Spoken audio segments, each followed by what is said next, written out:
Okay, just have to get the minutes set up and then I'll be ready to go.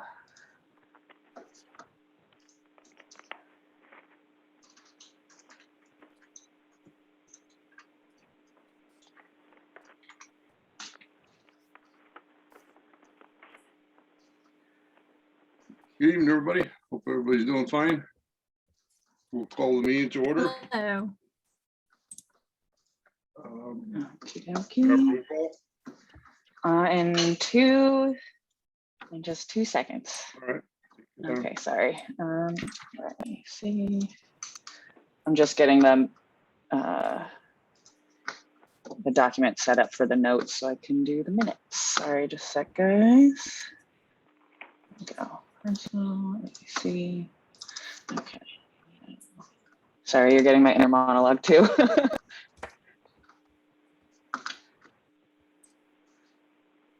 John Barge is in the waiting room as well. Thank you, Bridget. Okay. We got call to order. What was that at 7:03?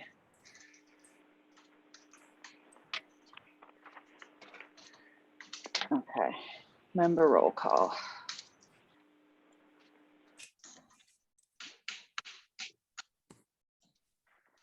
Okay. Almost there. Sorry, guys. Okay, here we go. Member roll call. Judith Humberg. Oh, is Judy not here today? Not yet. Okay. BJ Burns. Here. Thank you. Natalie Sayre. I think you're on mute, but I see you there, Natalie. I'm going to take the wave that's recorded. Sorry, I'm here. Okay, there we go. Thank you. Thank you. Louis Fagoni. I think you're on mute too. Do I need a verbal confirmation, Summer, or does a wave on the video count? Verbal would be great, but I guess if we can see them, this is being recorded, so. Okay. Yeah. Well, we know Louis here. He waved. Says vacant position. Oh, because Cynthia's not here. John Vars. He's still in. We got to promote him. Where did he go? Okay, let's see. How do I promote someone? I don't think I have full host capabilities. Which is he a phone number? No, he's an Is it a phone attendee. number or what is? Oh, there I see him. Okay, great. Okay.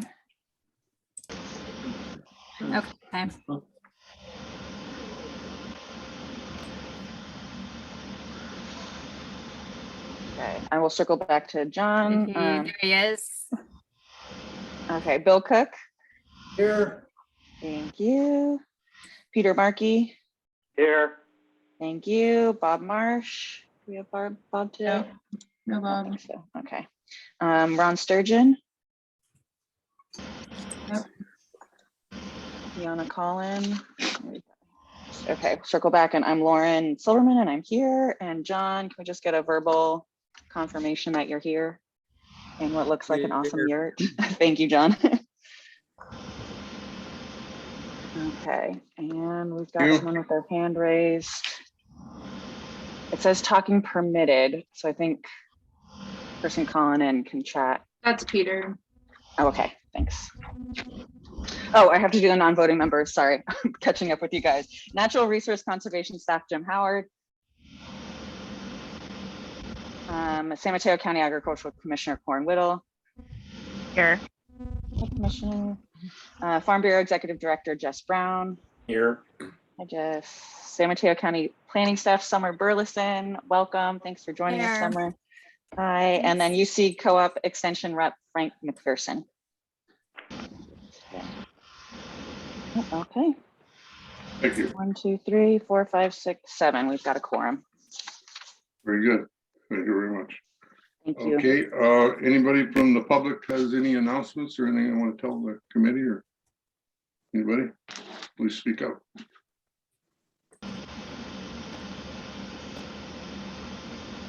It looks like there are several hands raised. I'm not sure how you do this. Lauren, do you call on them or do you want me to? Oh, go ahead. Because Yeah, we usually just let BJ know who's got their hand raised in what order and let him as the chair call on them. So we've got Okay.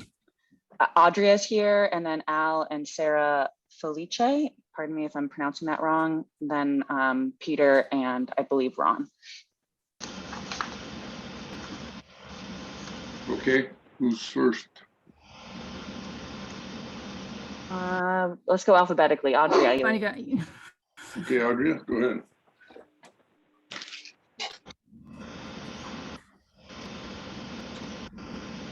Audrey? Hi, sorry. Can you hear me now?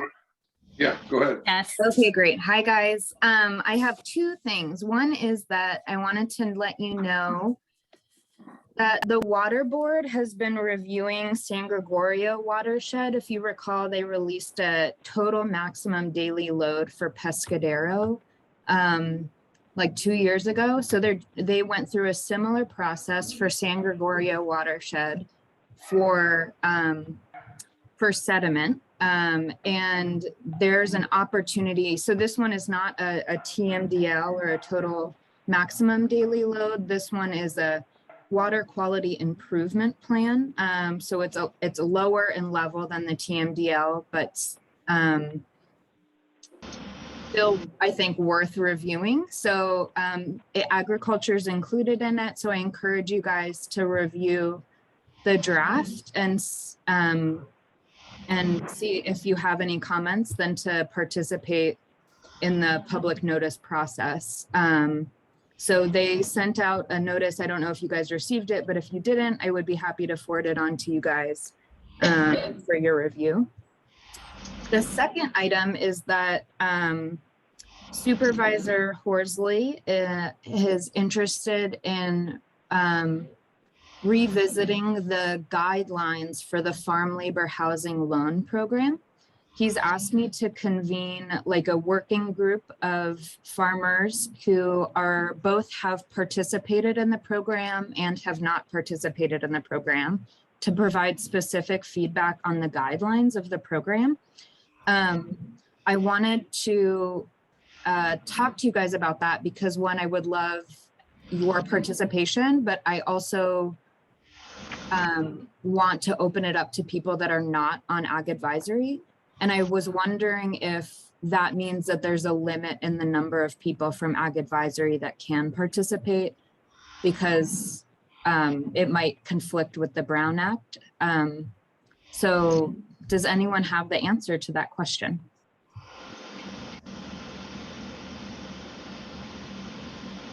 Well, I would just make a comment that what if the Ag Commissioner asked us to have a meeting on a pesticide issue and asked all the farmers to come to the meeting? I mean, do we have a conflict because we all are on the board, go to the meeting? That's a really good point. I would think not, but I know that sometimes this comes into play with RCD board of directors who are also have to comply with the Brown Act. And so I just wasn't sure if that was something that I should navigate or if I should just send you guys an invite and it doesn't matter. Let's proceed as it doesn't matter. And Yeah, and- Audrey, I can check into that too. thank you. And let you know. Yeah. And Okay. connect with you. Thank you so much. So then I will let you guys know, and I'll probably have 1 to 2 like group conversations. And it's looking like, just given the way things are going, that's probably going to be virtual. So I'll follow up with you guys and invite you to participate. So thank you. Thank you. Next. Who's- I think we've got Al and Sarah Felice. Okay, go ahead. Let me see if I can. Summer, I think you need to allow the call-in members to talk. Oh. Okay. There we go. There we go, I think. Hear me now? Yes. Yes. I'm Al Felice, my wife Sarah Felice, and this is regarding item number 8, the 2450 Carissa Creek Road. We reside at just next door. Wait a I'm second. So sorry to interrupt you. This section is for items not on the agenda. Oh, So You could talk when the item comes up. my question was just, how do we get added to be on the mailing list? Summer? Yeah, Oh. Summer. If you can provide contact information for yourself, is there a chat box? No, we don't have chat on guess- public meetings. Oh, okay. Yeah, if you want to, Camille, do you want me to have him, do you want to give him your contact? Project So planner? I'm Camille. I'm the project planner for the Simrock project, and you can send me an email with your mailing address. Just send the email to cleung@smcgov.org. Maybe put the case number on it, or you can just put the Simrock project or 2450 Prisma. That's easier. Okay, so it was smc.gov. Gov. No dot. Just smcgov.org. .org. Okay, thank you. Okay, no problem. Thank you. Okay, next. Okay, we've got two call-in users, I think Peter and Ron. And sorry, before we do that, Summer, do you mind just double checking if I'm a co-host? Because then I can lower the hands and kind of help you with that stuff. Yes, let me see. Thanks. if So I can- want it, Peter There we go. or Ron? Okay, great, thanks. Thank you. I'll talk when we get on number 4, committee members update. Okay, thank you, Peter. Ron? Is that the 2489 number? This is area code Allowing to 4. talk now. Okay, Ron, Okay, am I muted or unmuted? we can hear you now. Okay, I just wanted to report in. Oh. I'm just having trouble getting heard, and We so hear you. yeah, I just want to indicate I'm here. Okay, thank you. Anyone else? Got it.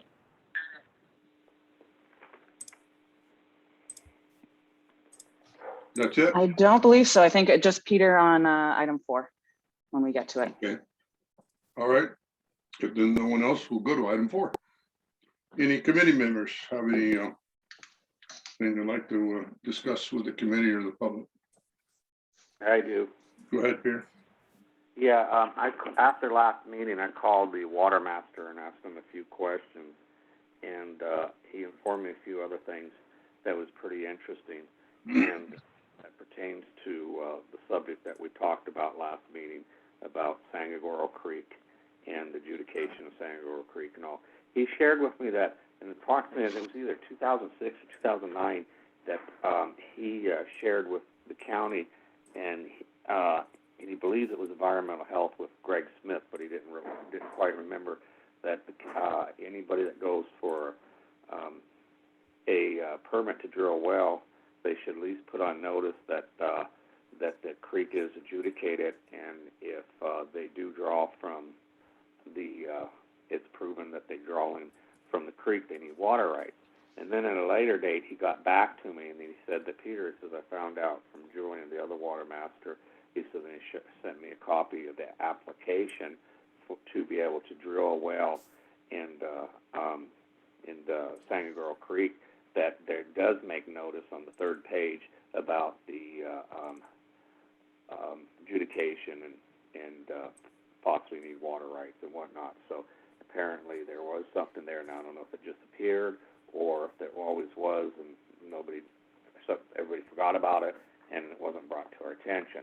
And so he did on that there. He also brought to my attention that he said there's at least a half a dozen users from the creek that have water rights that draw from a well, and they can't draw from that well unless they do have water rights, and they do. That's why they can. So it's just proven what I've been saying, that was everything that's come to light like I thought anyhow. Just wanted to share all that. Thank you. Thanks, Peter. Okay, anyone else from the committee? Natalie, are you raising your hand? Yeah, go ahead, Natalie. She must be on mute. I could see her raise- I am raising, little thing isn't working. I got But I just wanted to respond to Audria when she offered to forward the guidelines to us for San Gloria water use, and I would like that. Can you do that, Audria? I am drafting an email right now. You'll get it shortly. Awesome. Thank you so much. Yeah, no problem. Okay, anyone else? Okay, if not, we'll move on to, is there any update on the COVID issues? Any, Lauren? I think Commissioner Corn could also update us as well, but in recent discussions that I've been able to be a part of with the Delta variant surge here, pop-up vaccination clinics are available again, and there's no cap at this point on number of participants. Before you had to have like 20 something or something. So those resources are available again from the county. Aside from that, in Half Moon Bay for testing, it's no longer available on Mondays as it had been most of last year. And instead, the county is providing testing on Wednesdays through a mobile van in front of Ted Adcock Community Center. So testing still available weekly in Half Moon Bay, just on Wednesdays now instead of Mondays. Okay. Is there anything else, Commissioner, that was worth noting for the COVID response? I don't think much more. I mean, I think we're all aware that we're under a new mask mandate here in the Bay Area. And so it's no longer just in the government buildings, but everywhere inside in public spaces, Right. whether or not you're vaccinated. So yeah, nothing further than that than what Lauren said. Okay, thank you very much. All right. The next issue, I guess maybe I'll start this. I've been talking for quite a while about trying to get some way to market our produce, our flowers, our meats. And we've discussed this for years and years, and it just doesn't seem to go anywhere. And I can understand it's a big issue, and it's not something that you can just take on and do overnight. But we at the Farm Bureau kind of discussed this and come up last week with an idea that, and it's just an idea, we want to hear the good side of it and the bad side of it, but we thought that Half Moon Bay would be a good center for a marketing system. And unfortunately, Bay City has gone out of business. Unfortunately, it's an old company, has been there many, many years. A lot of us know them, and it's unfortunate. We really feel bad about that. But that would seem to us to be a good center place to have a marketing system there. It's got all the potentials there, whether we can make this go or not. But you know, you've got refrigeration, you've got docks, you've got offices, you've got even greenhouses that could be used. And it's a big task. But I think something's got to be done in order to save agriculture in our county. Because as you see, if you go up and down the coast, there's a lot of vacant ground, and farmers are dwindling. And we need a place to sell the merchandise that they produce. And the farmers markets is a big help. But I think we need something more than that, because, you know, they say we got, 7 or 8 million people in the Bay Area. We should be able to sell a good percentage of that if we could. And I think we've got the potential to do it, but it's going to take, a lot of thinking on this, a lot of money, of course, and whether it can be done. Who knows? We don't know. But I'd like to see the Ag Committee come together with the Farm Bureau, and we're going to ask other, hopefully partners to come on with us and see if we can research this and come up with something that will work to help get our produce and our flowers and whatever we produce here on the coast to the people. Jake, can I cut in really quickly? Sorry. Judy is in the waiting room and has not been able to log on. She just sent me an email. So I just wanted to say that. Sorry to cut you off, BJ. Oh, no, thanks, Audrey. Somebody, Summer you must made have it. my Okay, great. I got, yeah, Thanks. thank you. Okay. All right, that's okay. So anyway, it's just something that we'd like to get going, work on it. If you got ideas, let's express them. I think we should put it on the agenda and talk about this. I think it's very important, and I think it's very important for the farmers. You got young farmers that want to farm. They got to have the opportunity, and I think it's here if we all put our heads together and try to get some way to get the funding is going to be the big thing, and it's not going to be easy to put together.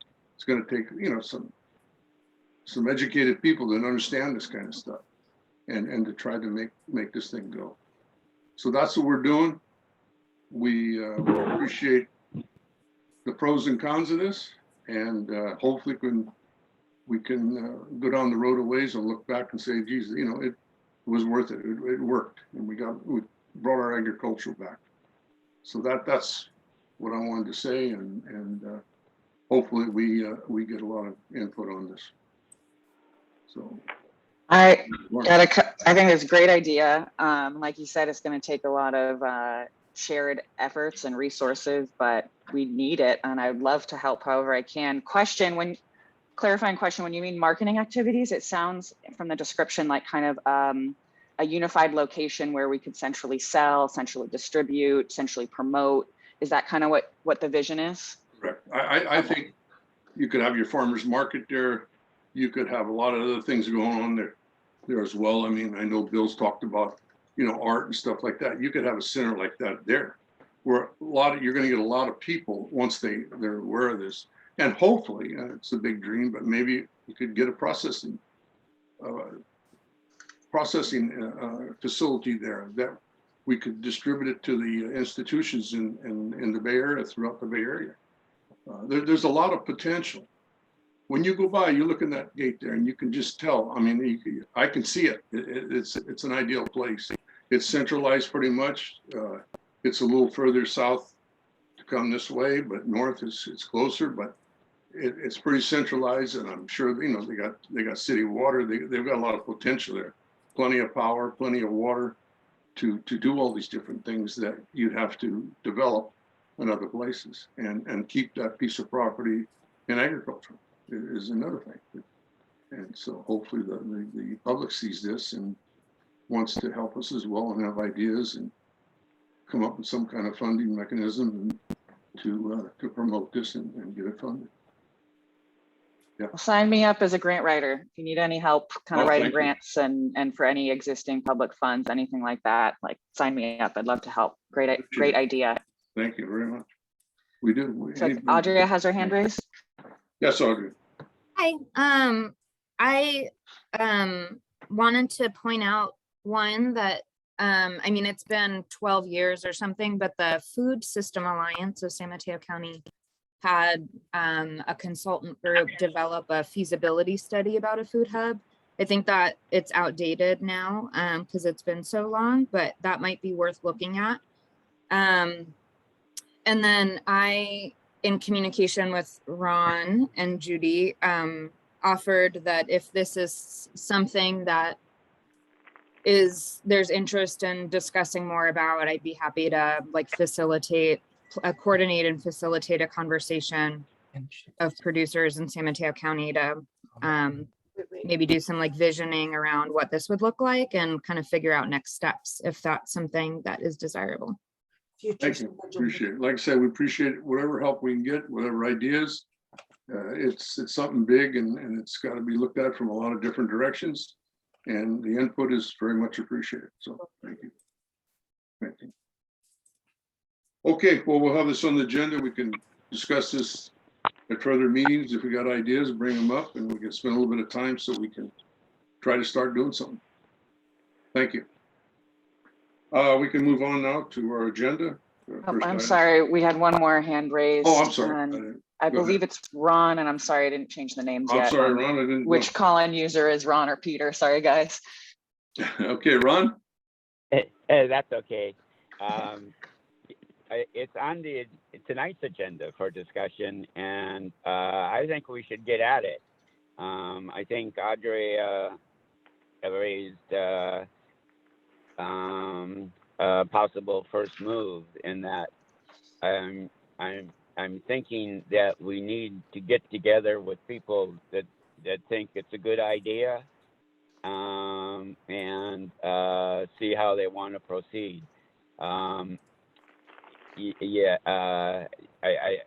agree with everything you said, BJ. That and yeah, as we've talked about before, I've been listening to you say that agriculture, the future of agriculture, depends on developing a market. And I think the time is long ago when we should have been discussing this, and it's just in the context of thinking about farmers markets, and they're not farmers markets, but farm stands, and their limitations. And I think there's a place for farm stands, but I just don't think it fits. It's going to fit our needs as far as giving agriculture a chance in this county of succeeding. I've been here for a long time, and I've seen organic growers come in and wear themselves out and are gone. You know, they're I mean, I'm sure you know them, BJ, and I think that we have to first reach out to the folks that have been creating markets on their own, the people who are involved with farmers markets now, the Food System Alliance, the people who need a market, and those that want to grow a market. I mean, there's a lot of, if there's a market, there might be a development of agriculture to service that market. But the market, as exemplified in the video that's included on the agenda, that just excites the imagination. I think we need a lot more.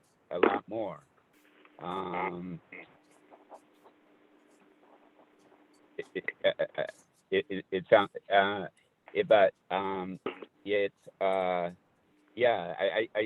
think we should be, not just talk around it. We should make moves to explore what we would really like to see, and I think that begins with at this point what Adria suggested, which is assembling folks for for getting ideas out and hashing them out as to what they would like to see. The Farm Bureau is going to play an important part if things develop. But your idea about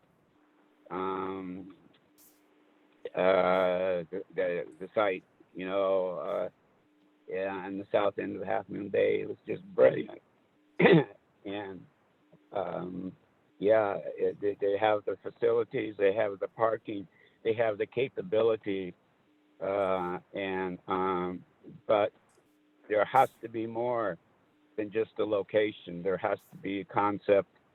And the farmers market is just one aspect. It's, as you say, BJ, there has to be a processing institution for what doesn't sell at the farmers market and what can't be. There's just, hopefully there would be too much. It needs to get out to not only institutions, but to wherever people can buy into it, restaurants and other produce markets. But I think the market potential is untapped. And one of the reasons it's untapped is because we don't make up our minds to do something about it besides talk about it. And I think Audrey has the right idea about the first move is for people who realize the need, start talking about it. Thank you, Ron. Appreciate that. Thank you. Yeah, and not only that, I just want to touch a little bit more of that. I'd like to see us, because I think if it's this goes, there's more stuff that can be grown here, that there's the same growers could grow more stuff, which in the long run would help the growers, would help the labor. And that's one of the things I would like to see, is we able to sell a product at these markets that is affordable for not only the upper class, but the middle class and the poor, that we can have a product that they can afford. And hopefully that we could pay the workers better so they could enjoy it and benefit from this as well. And to me, the growers should be involved in this. There should be some kind of incentive that gives them something back at the end of the year, that they do good, they produce good product. And it's a win-win for everybody, and not only the farmer, but for the laborer, for the consumer, that we have a reasonable product. Because the way things are going, getting so expensive, it's going to get worse before it gets better. And and gas and everything else, diesel, all our expenses is going up. We gotta come out better, but yet we got to be able to help the Bay Area to have reasonable and food that they can afford. And I think we've got all the. I mean, like I said, we've got even the fish industry, the fish, the meat, the produce, the flowers. It's a one-stop shop if it all comes together and works. So I'd hope that we get more people interested and get a lot of these ideas and get this thing going as soon as possible, like Ron said. So Got Natalie has her hand up, and then Judy as well. Natalie, go ahead. Hi. So, first of all, I think that's a great idea. And for you guys that knew my brother Gary, he was very involved with the farmers markets. I think he had 9 markets at the time of his death that he sold at. So I have gotten to know, because of him, the director of CFMA very well. She's incredible. So I just want to volunteer my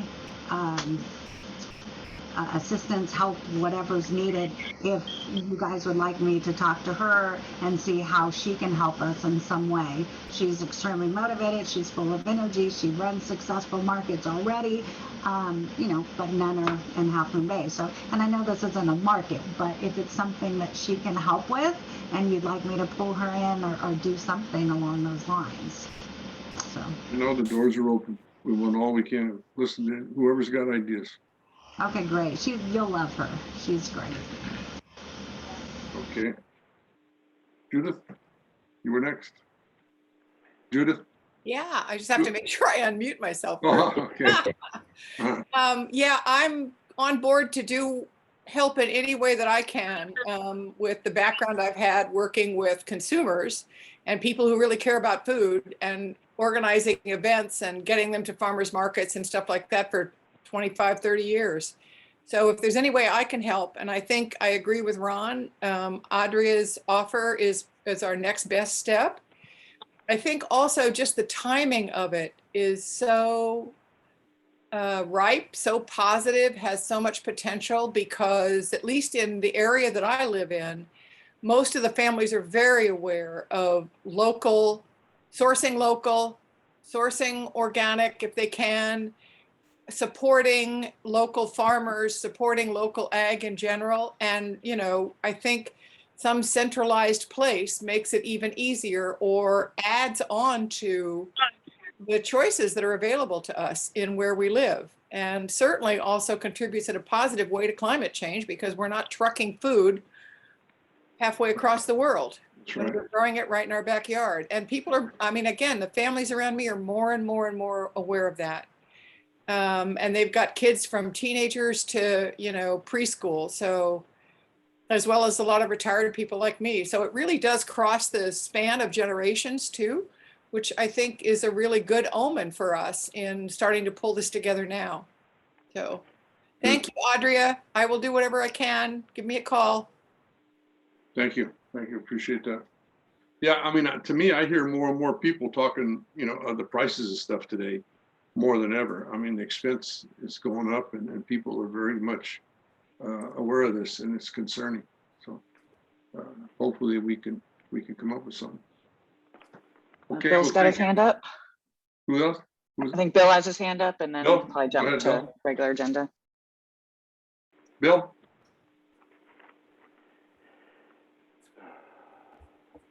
Bill? Just working out the unmute. Oh, okay. You're still muted, Bill. Bill?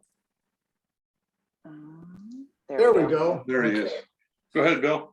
Yay. So, yeah, this is something that I've spent a fair time in the past working on when I was actively managing at the old mushroom facility.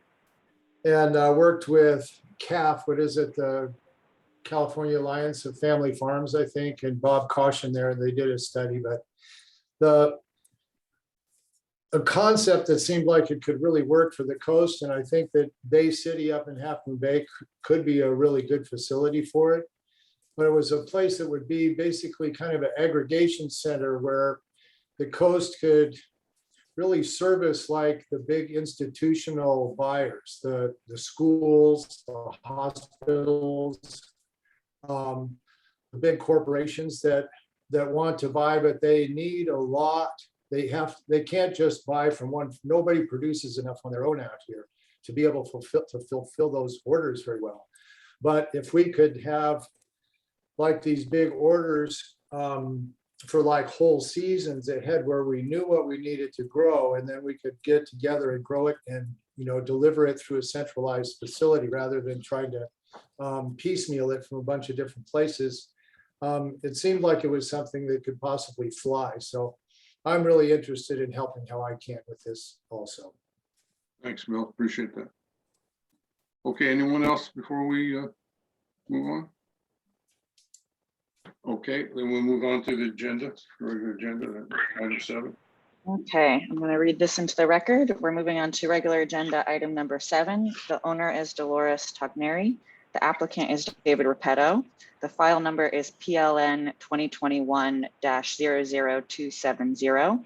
The location is 12,592 San Mateo Road in Half Moon Bay. And the assessor's parcel number is 056321020.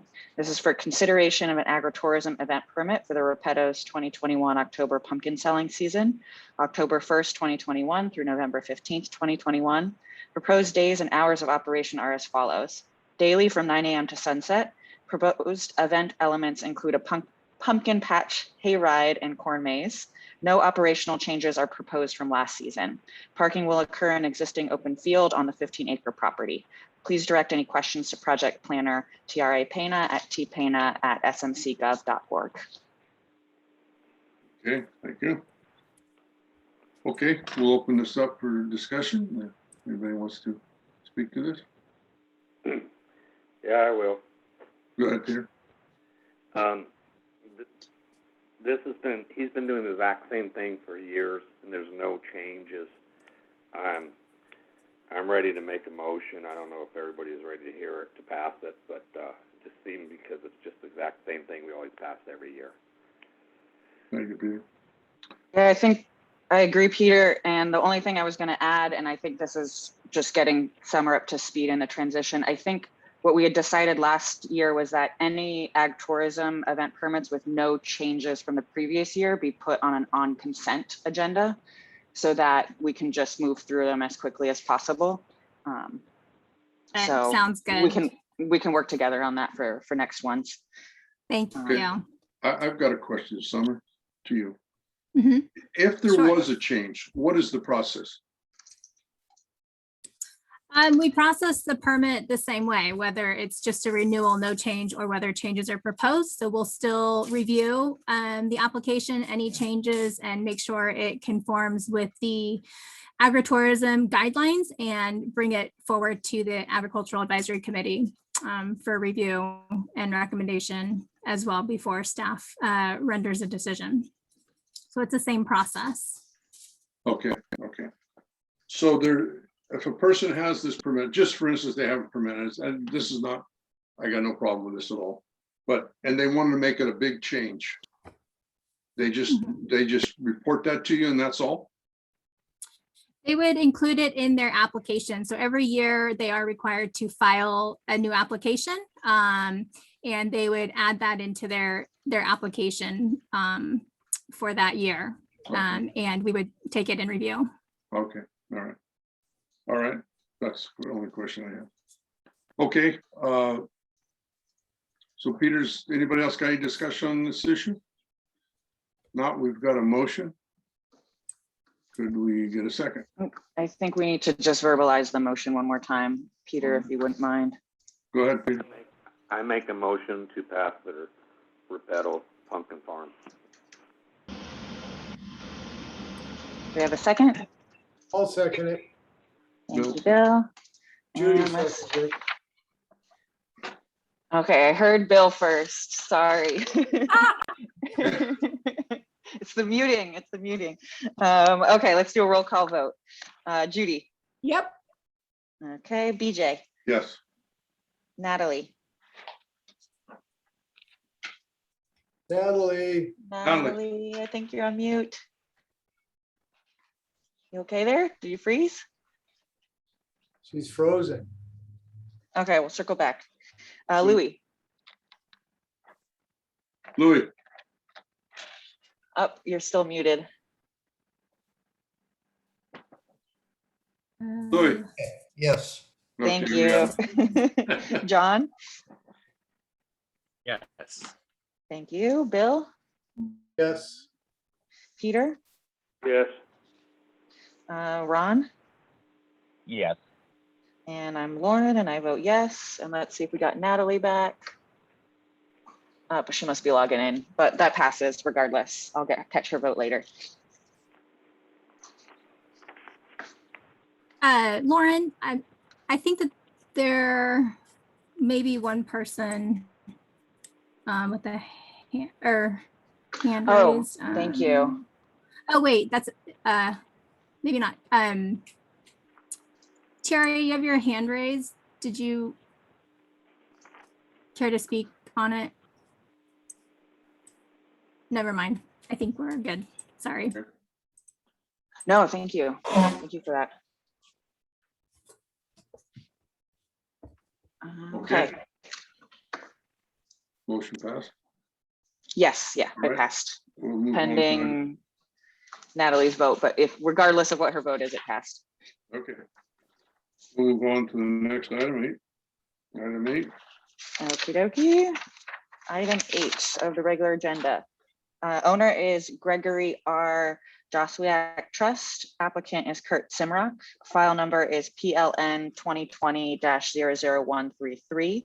Location is 2450 Prisma Creek Road in San Gregorio, and the assessor's parcel number is 066-230-050. And this is for consideration of a planned agricultural district permit, coastal development permit, and grading permit for a new 7,550 square foot, 2-story single-family residence, 1,180 square foot attached garage, 703 square foot basement septic system, 4,022 square foot, 2-story barn, 1,920 square foot horse barn, driveway and fire truck turnaround, and 1 706 square foot affordable housing unit, deed restricted, and associated septic system on a 20.26 acre property located at 2450 Prisma Creek Road within the unincorporated North San Gregorio community of San Mateo County. 15 trees are proposed for removal, including 7 significant trees. The project is appealable to the California Coastal Commission. This item is continued from the June 14th, 2021 AAC meeting. Please direct any questions to project planner Camille Lung at cleong@smcgov.org. Good evening, commissioners. We're bringing back this project from the June AAC meeting. The AAC at that meeting had some concerns about water supply as well as water usage, and also had some questions regarding the size of the house. And there was some changes to the site plan that we wanted to share with you. So at this time, I'm just going to share my screen. And just wanted to point you to the staff report. I consulted with Greg Smith of County Environmental Health, and he said that for a single family dwelling with a second unit, the well would need to have 1 or 2 wells. The wells on site would have to have 3 gallons per minute. at minimum. And there's a report that the applicant submitted saying that the 2 on-site wells would provide 6.7 gallons per minute combined, with a total volume of, is it 9,648 from the wells, and also 500 gallons per day for the decree water rights, and another 4,900 gallons per day from the old well, I believe, that can be used on site for irrigation, but no longer used for domestic purposes. So there's 3 wells then in effect. Yes, one will, that's right. 2 are being legalized through an after the fact permit, and 1 well, which is not quite suitable for domestic anymore, will be retained for irrigation. And with the approval of environmental health meeting their conditions for retaining that well. The applicant, I think, well, the AAC expressed concerns at the June meeting regarding the proposed orchard use. So there isn't any agriculture on site now. And they propose to do an orchard use, and the AAC expressed that we are in a drought, and that orchard use is an additional high water use that where water would be limited in a drought year. So the applicants have revised that to a winter hay crop that they plan to cultivate on site. And then also the applicant has provided some information. I'm going to let the applicant explain how they did their research. They did provide a list of larger homes in the area. The AAC was concerned about the large size of the proposed house. But there are other houses that the county has approved that are between 3,000. Well, on her list, it was between houses inside in terms of size between 3,000 to 23,000. And several within the range, at least 6 within the range of the proposed house size. Also, the AAC had some concerns about the size of the barn. It was a 2-story, 5,205 square foot barn. It has now been reduced to 4,022 square feet. And also staff, I had some concerns about the horse barn location being another driveway off of Purisma. And what they did was they combined that with an existing, with a proposed driveway to a proposed other structure. And so they're clustering that together, those 2 structures, agricultural structures with the house. So they would all be accessed from the main driveway. So, and I wanted to just also clarify the staff report had an error that included demolition of a horse barn. It's actually the horse stable that would be demolished. And I'm just going to show you that. So the existing house would be demolished and replaced with a new house. There's a structure right here in the riparian area.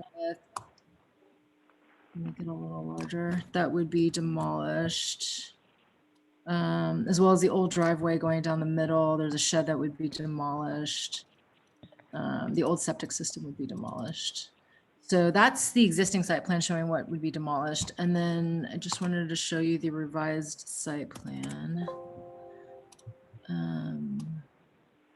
That shows that the horse barn would be located here. It used to be here. I don't know if you recall. And then this barn was reduced in size due to the AAC's concerns. And they all take access off of the new main driveway that is off to the side rather than running down the middle of the property. And then these are the winter hay areas that are proposed. So the applicant is on in the meeting as 2 applicants, Carrie Burke and Kurt Simrock, the architect, as well as I believe the owners are here with us today. If you have any questions regarding the proposal, and staff is available for any questions. Maybe it would help if I just introduce ourselves. My name is Greg Joswick. First of all, I apologize for not being able to attend the June meeting. We were on a family vacation to Alaska. Obviously, that was planned before we knew we'd be on the June agenda. So I appreciate you guys putting us on tonight's agenda. By way of introduction, my wife Susan and I are longtime co-siders. We've lived in Half Moon Bay for more than 30 years. We actually bought our first house in January of '89 in Half Moon Bay. We've raised all three of our children here. Our youngest just graduated from Half Moon Bay High School in 2020. And so Sue and I long ago decided this is our home. We want to stay on the coast for the rest of our lives. So we looked long and hard for a property to build, I guess what people call your forever home. And we fell in love with this property where we want to make it better. We want to live there, enjoy the land, work the land, and improve what's already there. And we want to create a place that would be a destination for our kids to want to come back as they raise their families and have a place to come visit us and join. We've been working with Kurt and Carrie, who are on the call, as well as Steve Sims and many others to try to do everything we can right for the property, and including making some of the accommodations you guys asked for in the last meeting. So anyway, I just wanted to put a voice and a face with the name. Thank you. Appreciate that. Thanks. I got a question. Go ahead, Peter. If I remember correctly from June's meeting, the second house is low modern income. Am I correct? Yeah, it's an affordable housing unit. You guys may know Doug and Carolyn, who have been longtime caretakers for the property. They have their animals on the property, and we're doing everything we can to provide them a home for themselves and their animals. Okay. Anyone else? Carrie has her hand up, and I don't, if we're done with the presentation, it helps to stop the screen share so we can kind of see the participants. Thank you. Okay, Carrie has her hand up, and Ron as well. Okay, go ahead, Carrie. Good evening, everyone, and congratulations, Summer. We're so glad to have you helming the Ag Advisory Committee. You're a lot of experience in the Planned Agricultural District, so welcome.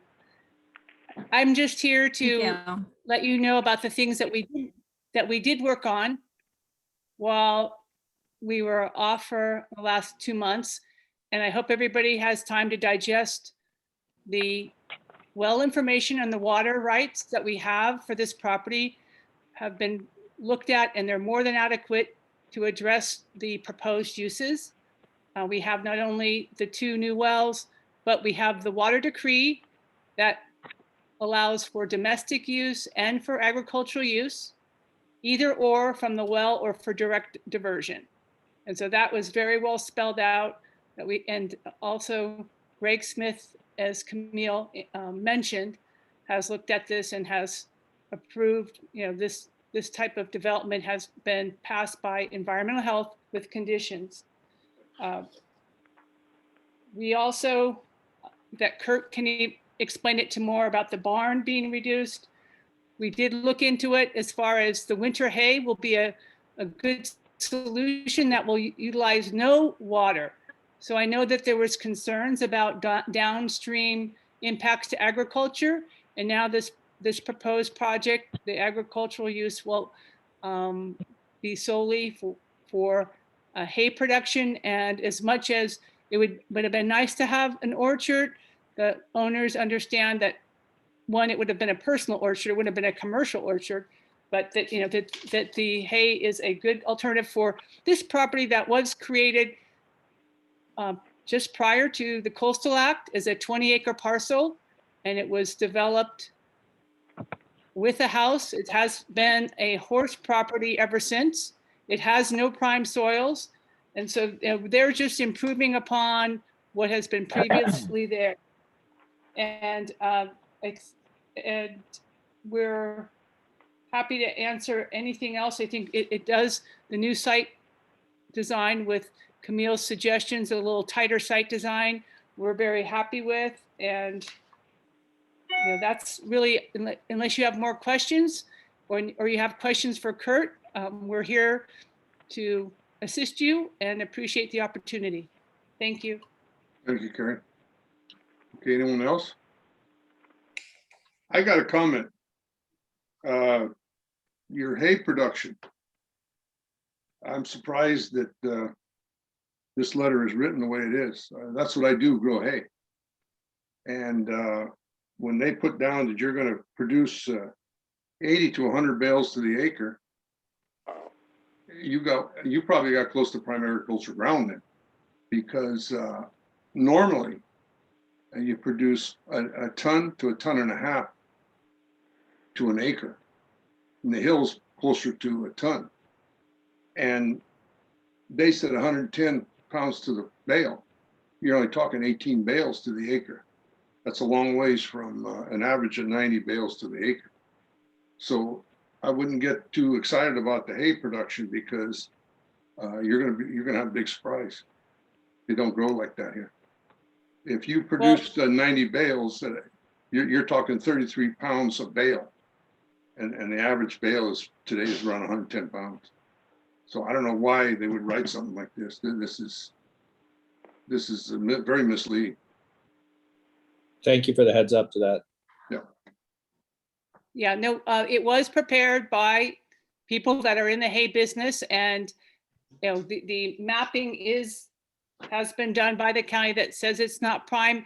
And I would have to say that there haven't been soil tests, and it hasn't been looked into any further. But as a type of crop that is very common in this area, a winter hay crop that doesn't, require irrigation, whatever our yield is, it is for the animals that are going to be on site. So that in and of itself is a benefit, that they are going to be producing feed for the animals, that the horses that they're going to have on site. So whether that yield changes from year to year, that's how it goes. But that's what what the plan is. But again, Carrie, I mean, that's very misleading, because if you don't know anything about the hay business, you're thinking you're going to have a lot of bales up there. Just look at the crop report; it'll tell you right there.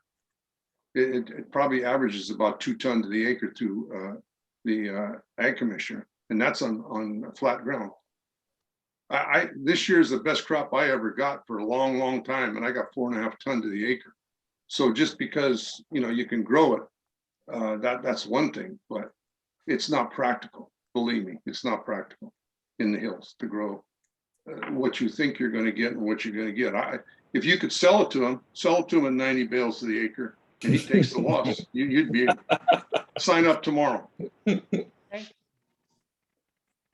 anyway, we've got a couple of hands raised. We've got Ron Sturgeon.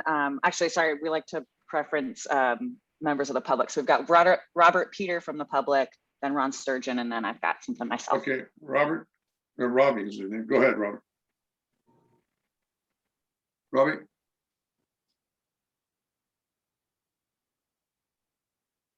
Sorry, I think I have to allow him to speak. Yeah, I okay, just you're did unmuted. that. Okay, thank Sorry. you. Sorry. So along with that hay production, I have to say, probably over 80 to 90% of the horse people on the coast side only feed a grass or grass alfalfa. So the red oat hay is very, very slim fed to horses on the coast. It's more of a cattle feed. So I'm a little concerned. And then on top of that, by the time you start planting, I'm a hay grower myself as well. You start planting hay somewhere in October, November, you don't harvest it till July. If this is on the ground, where are you going to be grazing your animals?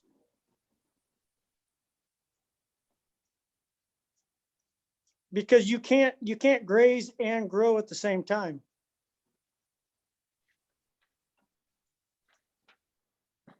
I don't believe there's a plan to graze animals.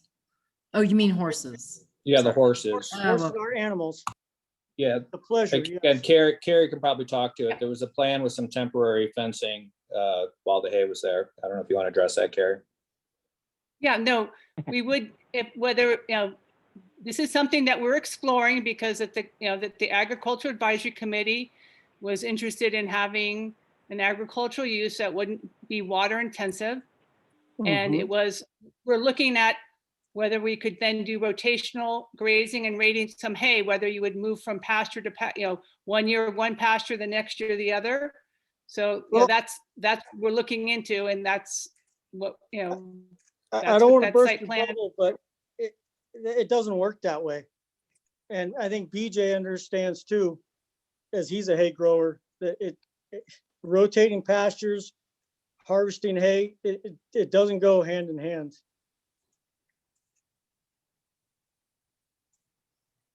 Sounds like we have a lot to learn about the hay business. I think so. I think so. I think we I can would just consider rather it to see be you more of say, a, you're just gonna grow hay and don't use numbers. Just say, you know, Yeah. you're gonna put some hay in. let's just say it's more of a conceptual plan, and they'll work with their agricultural advisors to firm up the details of their hay production. And you know who to ask from this call. We've got Ron, then myself, then Bill, then Kurt. Go ahead, Ron. Yes, through the chair, BJ, I'd like to ask the applicant a question. Go ahead. It's given that 7,500 square foot house and then 1,100 attached garage, and are those two separate, or are they in the square footage of the development?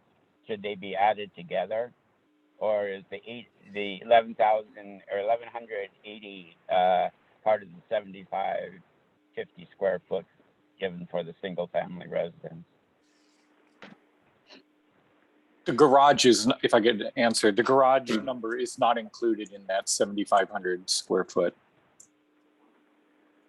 Okay, and that's the way I read it, but I wasn't certain. And so all told, with the square footage, including the basement, is 9,430 some.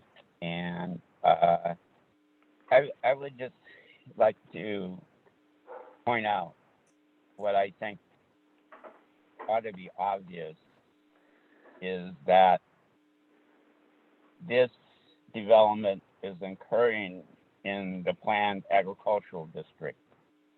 As much as we need an agricultural market, we need an agricultural district if agriculture is going to survive. And I just don't think that it is conceivable in anybody's mind that this is appropriate in an agriculture preservation district. It's appropriate in Palos Verdes or Montesino. I mean, even against the backdrop of the climate change news we get and every day, it just is not indefensible. This is an agricultural district. This I have to say, it being championed by Ms. Burke is completely out of character. I mean, she has spoken so often in defense of agriculture. This is a bold-faced attack upon agriculture. And if it wasn't for what Post had done downstream and saving the Juicy Ranch in the South Col, I expect maybe not Ms. Burke, but others would be championing even larger homes for that area. I mean, I don't know why I'm saying that. I mean, Post has done wonders, and they keep telling us this is what they're saving us from. And Ms. Burke has repeatedly said we don't need them because the Coastal Act does it already. Will prevent, the overdevelopment and the usurpation of agriculture. My fear isn't just that this is going to become a recreational district. It's going to become a high-end residential development district. And you cite in your follow-up to our concerns expressed in June, development that has occurred not on Prisma Creek Road, but in Montera and on the Cascade Ranch. The one on the Cascade Ranch is a full-blown scandal from the get-go. Montera property, 2,300 square foot property, was used repeatedly by the Committee for Green Foothills as why they needed MROC to come over here and save the coast.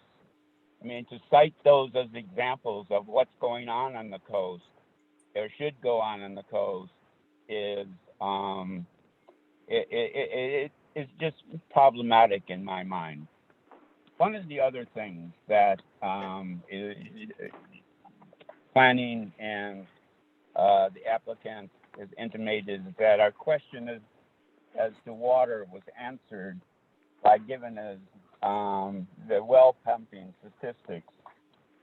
Our main concern, at least mine, was whether the wells, either one or the other or both of the new wells, are pumping water that is actually coming from the Prisma Creek. There has been no attempt to alleviate that concern. That does not, it doesn't point to a concern for agriculture if you're not willing to do that. There's a reason why the two new wells were drilled. It's because the one next to the creek is unacceptable. Unacceptable to anybody that is concerned about environmental planning and the protection of agriculture. The two new wells were drilled under an emergency application. What was the emergency? The well's still going to be used and probably is still being used for domestic purposes currently. So if I can address some of that. Sure. For one, as you know, Mr. Sturgeon, the property has never had an agricultural use.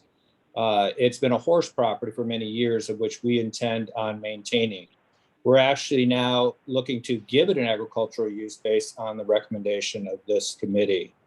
As far as the water goes, as you know, the well was long ago abandoned, so it's not being used. And it was not considered a healthy well to use. The house had been currently drawing all the water from the creek, all the water from the creek, and we are drawing. I don't know. Please.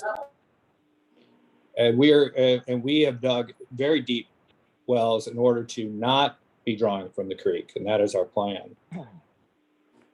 And if I might, yeah, and Ron, and two, I appreciate your comments, and I understand your ongoing concerns, as I also have.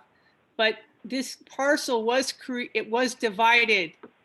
It was created down to a 20-acre parcel, which really only has less than 6 acres on the roadside of the creek, on the north side of the creek. So that's, there's no prime soil, so I don't even know why the county zoned it PAD, since it, really at having 6 acres of flat ground was, very, very small to have any kind of, commercial aspect. And so some families do have larger homes, and the county has created larger homes even on Parisima Creek than this one.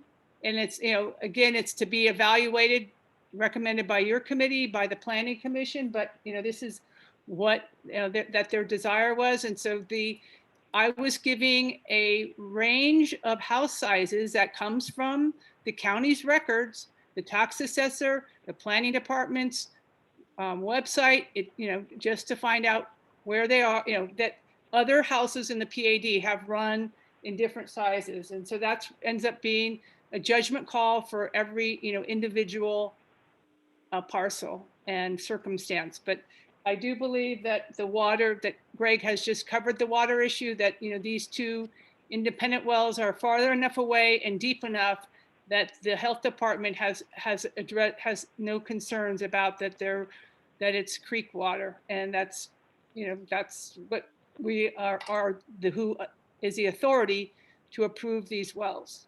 Thank you. Okay, thank you. BJ, All right. BJ, Okay, I if think could it's, respond. I'm next and then Bill, Okay. and then we can circle back around. I completely respect and understand where Ron's coming from, and these are ongoing conversations with the committee. I just want to throw out there, I personally am very grateful and appreciate that you took such care with our feedback from the June meeting and really made an effort to incorporate changes and suggestions from our last conversation on this. I really appreciate particularly seeing the smaller barn, seeing those structures kind of grouped together in the single driveway. That really addressed a lot of my concerns from the last conversation about this.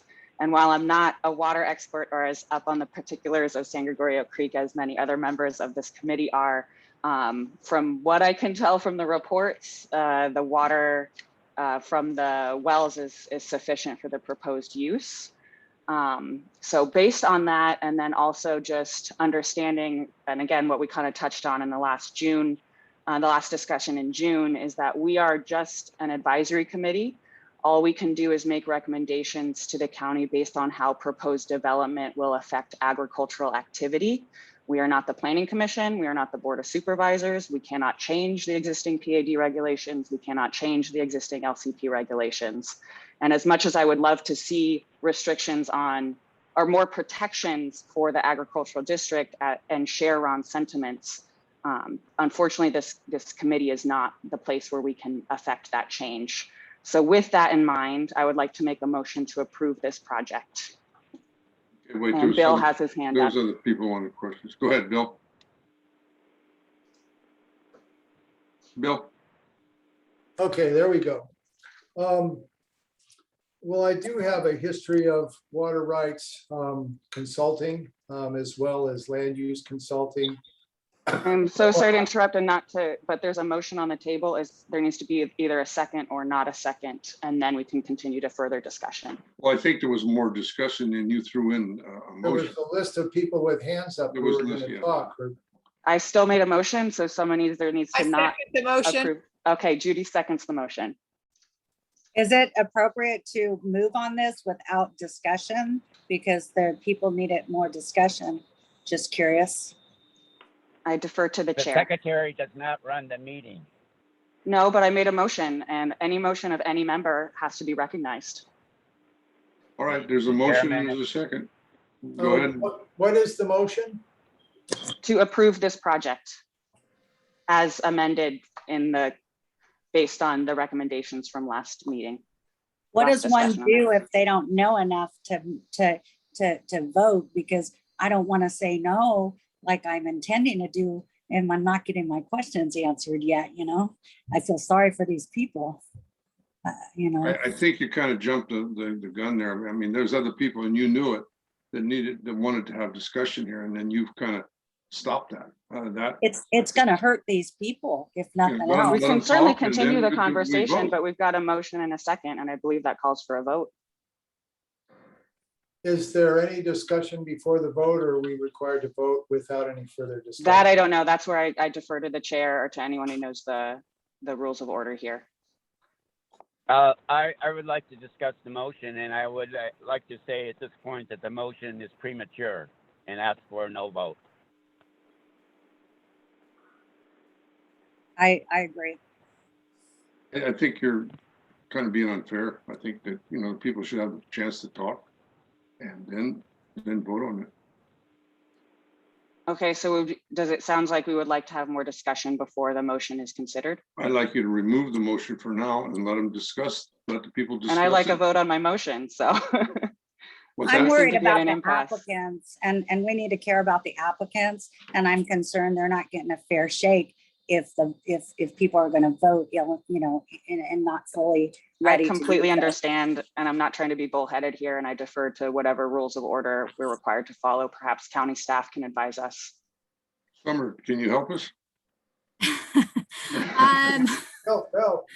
the only thing I can say is I think that, a motion is on the table. I think a motion or a vote can be taken and on that motion. And then I think if it does not pass, I think that further discussion then can occur and a new motion can be made. Sorry, was someone else talking? Go ahead. Okay. So you're saying we go through with a motion and then, so I think because a motion was made, I think that a vote, I think that a vote would be taken. And if that does not pass, then then I think it could open up to further discussion and then a new motion could be made if somebody wanted to make a new motion. all right, well, then we'll go through with it. Okie dokie. So I've made a motion to approve this project based on the changes made from the last conversation, and Judy seconded the motion. So I'm going to do a roll call vote. Judy? Yes. BJ? No. Natalie? Can you circle back around to me? Because I Certainly. did it No. again. Either yes or no, Natalie. We're not circling back here. Just either yes or no.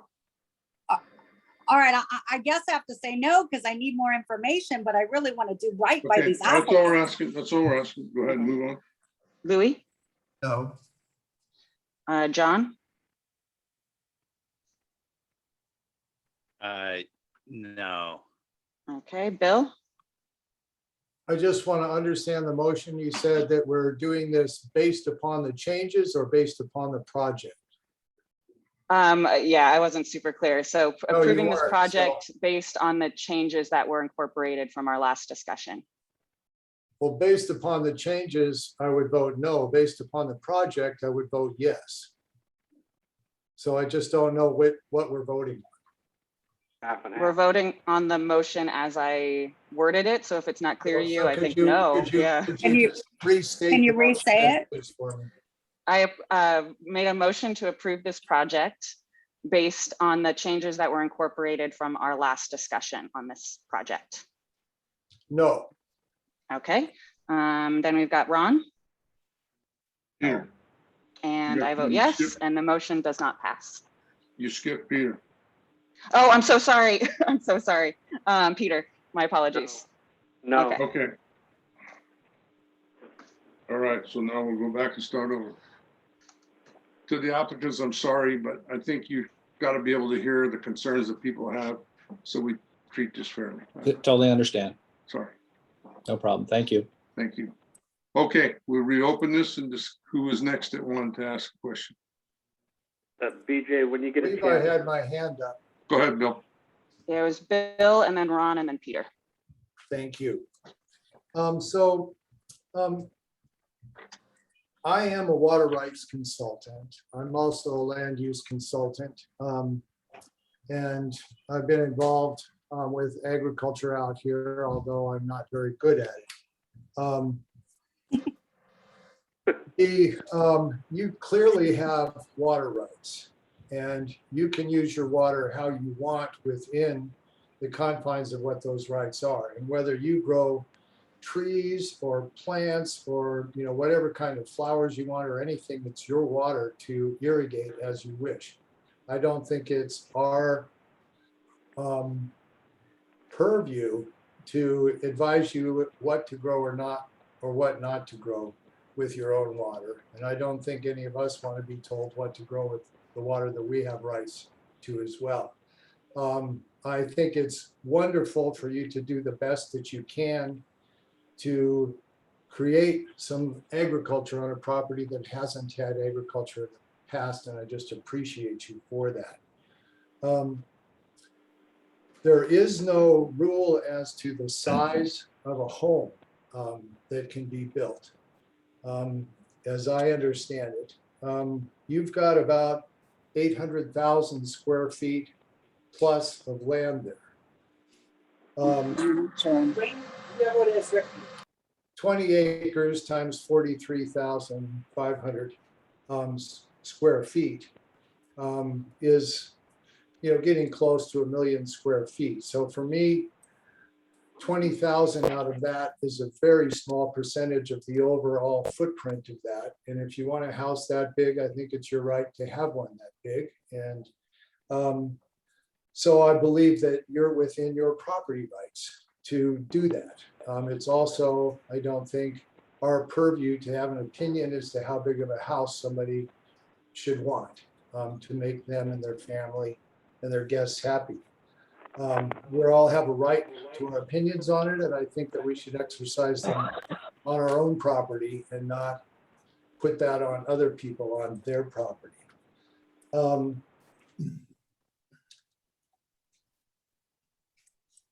I'm curious about just the, you want to have a barn there, and I'm curious about what do you need a barn for on the property?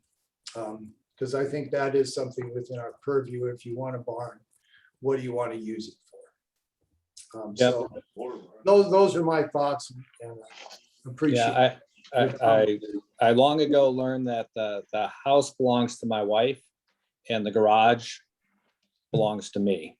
I plan on being retired on this property, and that is where I plan to have my refuge. I plan on having a big workshop where I can do woodworking and, and have it be my, my place, if you will. I don't know how better way to say that, especially with my wife sitting next to me.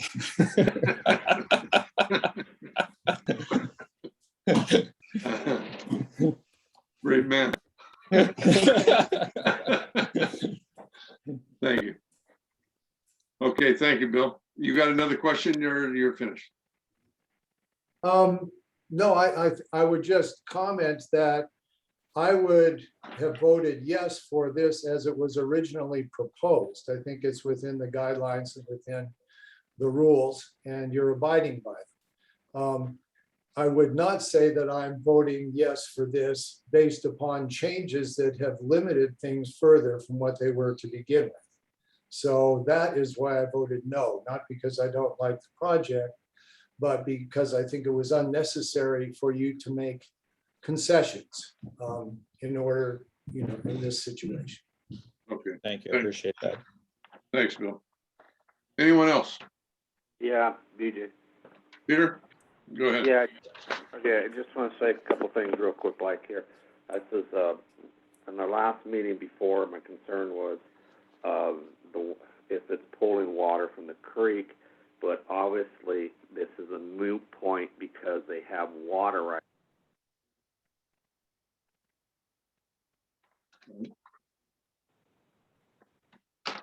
Okay, is that your statement you want to make? Yeah, I'm pretty sure we all. I think he accidentally muted himself in the middle of that. Oh. I'm going to ask to unmute.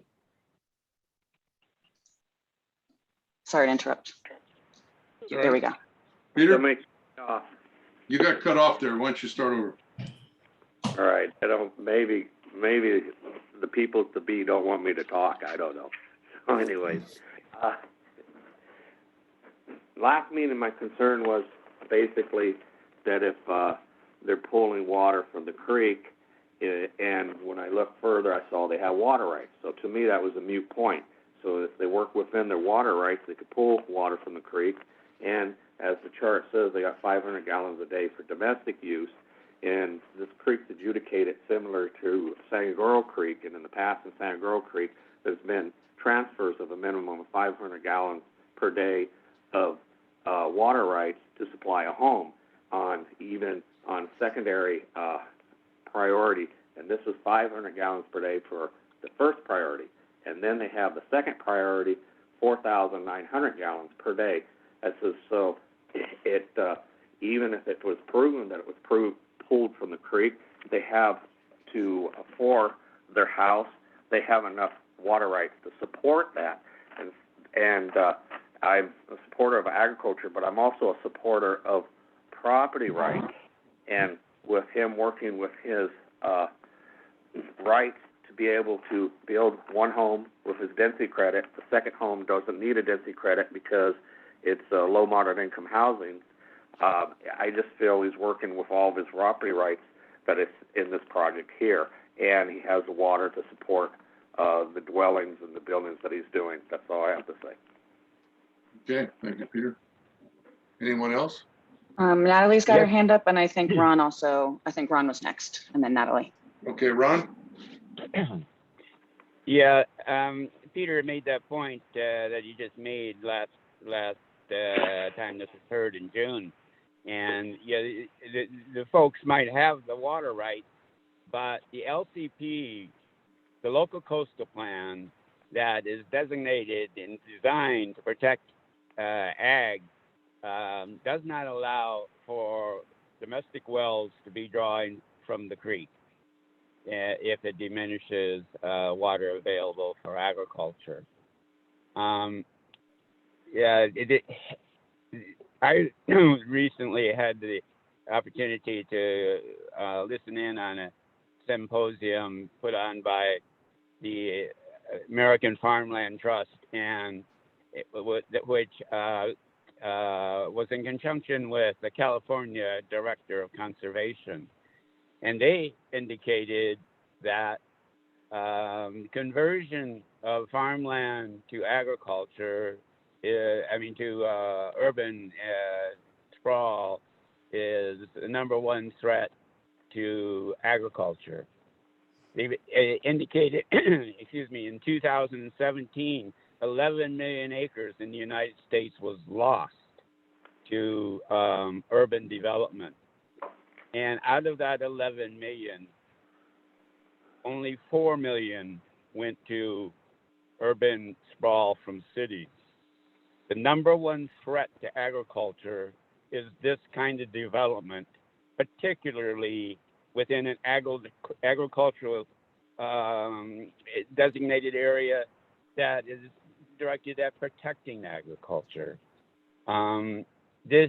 This kind of development is a full-fronted threat to agriculture. I mean, they do have property rights.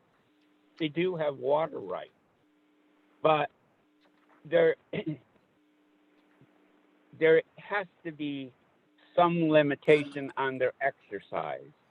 And the coastal plan is that limitation when it comes to protecting the coastal environment. And limiting the size of structures is built into the Coastal Act when it requires that they be titrated to development within the area. Not what has happened,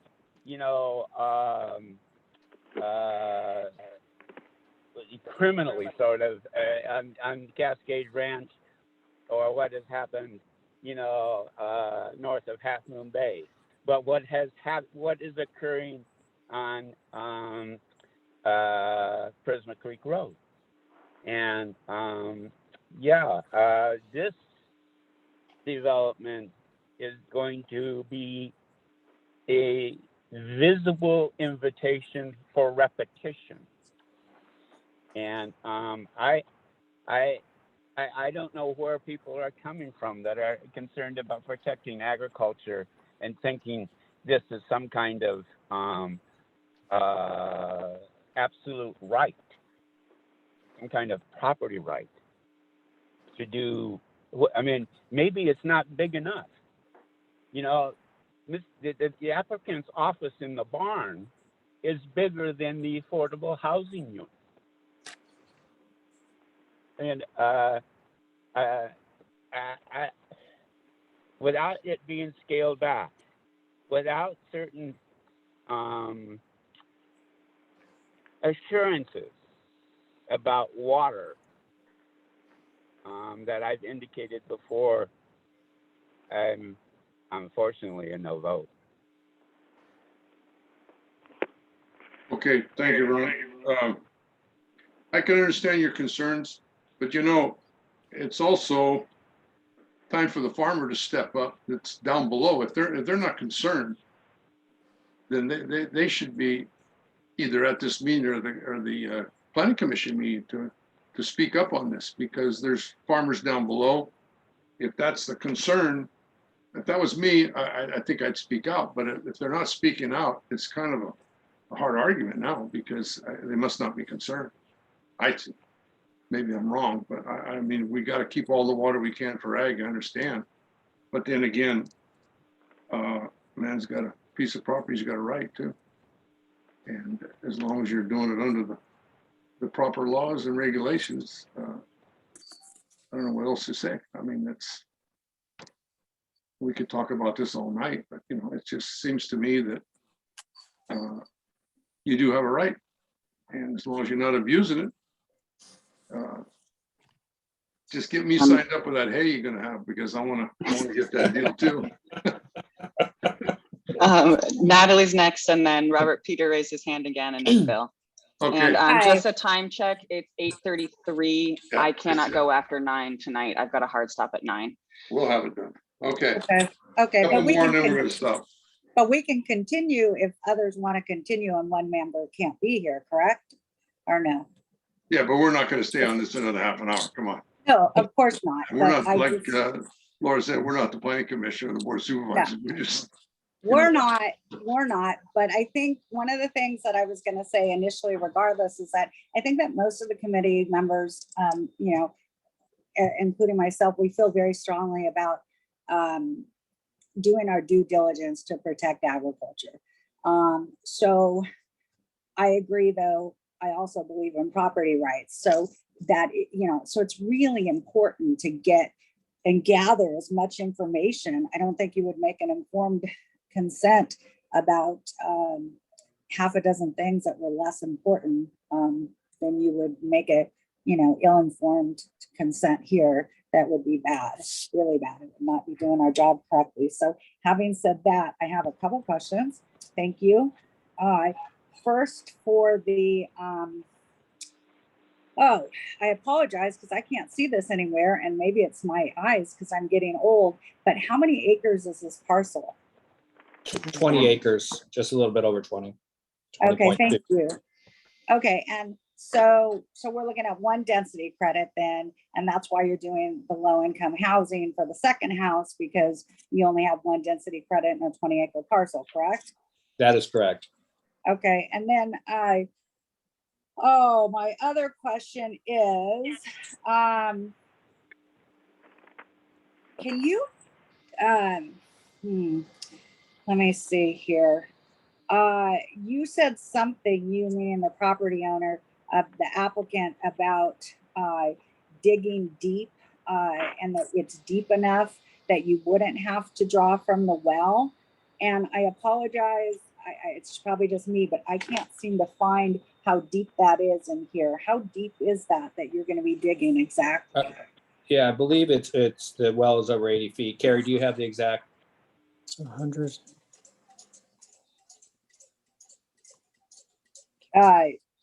Did we lose Carrie? No, Oh, there she is. Yeah, the wells have been dug, and that the water level was at 80 feet. I believe the actual depth is around 180 or 200 feet, but you know, they've already been drilled. There's no more there's no more digging. Okay, so these are, so they're at 180 to 200 feet. So because of that depth, you don't need to draw from the creek. Is that correct? Is that what you're saying? Because of that depth. Is that what you're saying? It's over 100 feet away from the creek, and the depth of it has not been, because of that depth and the distance away from the creek, it has not been flagged by the environmental health. It's a concern about it drawing from the creek. Okay, okay. And then, thank you. And then my other thing would be to defer to the other committee member, Peter Markey, to when it's his turn again, if you wouldn't mind chiming in, Peter, about the amount of feet and how that works. And if you rather not, then maybe Carrie can, but it'd be helpful to me. Thank you very much. This is very important. And I think that it would be a terrible thing, especially someone like myself who is a third generation here, to not take this serious enough to discuss it. And it also would not be right to you guys, the applicant, either. Thank you. We appreciate both those points. Thank you. thank you. Okay, I think we ought to start bringing this to a head here. Bill's got his hand up. I think the last hand for now. I want to get that answer too. From Oh, and Peter then Robert, Karen, too. sorry. Okay. But I want to get that answer too from Peter or Carrie. Before I vote, if possible. Bill? Okay, from a water law perspective, somebody drills a well within the proper setbacks on their property. It has to be proven by somebody else, unless they want to do a research project voluntarily. But if somebody wants to object and say that they're affecting somebody else's water or the creek water, that has to be objected to and proven by somebody else with monitoring wells or other scientific means. It's not something that we can just throw out accusations and say about it. So that's the law. And these people are well within their legal rights.